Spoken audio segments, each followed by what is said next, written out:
a fogueira que não queima.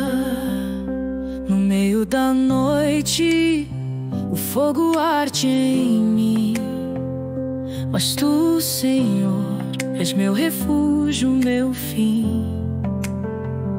As chamas são fortes, o vento a soprar, mas no teu abraço eu posso descansar. Eu vejo fogo, mas não sou consumido. Com tua presença estou protegido.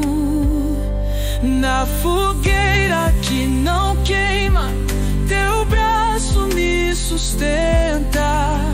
Mesmo nas chamas, teu amor me alimenta. Nada vai me ferir, pois em ti estou guardado. Na tempestade sou firme, não sou abalado.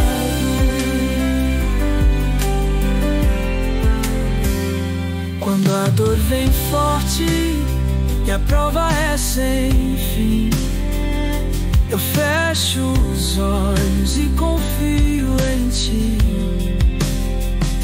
As chamas da vida tentam me queimar, mas em teus braços não posso afundar. Eu vejo fogo, mas não sou consumido. Com tua presença estou protegido. Na fogueira que não queima, teu braço me sustenta.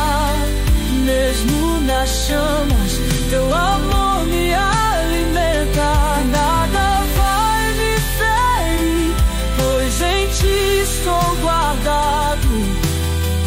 Na tempestade sou firme, não sou abalado.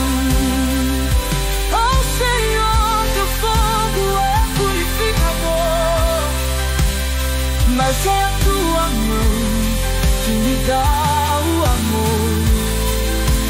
Mesmo que o mundo tente me destruir, em tua proteção posso prosseguir.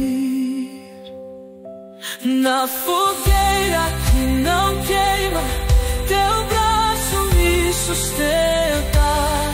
Mesmo nas chamas, teu amor me alimenta.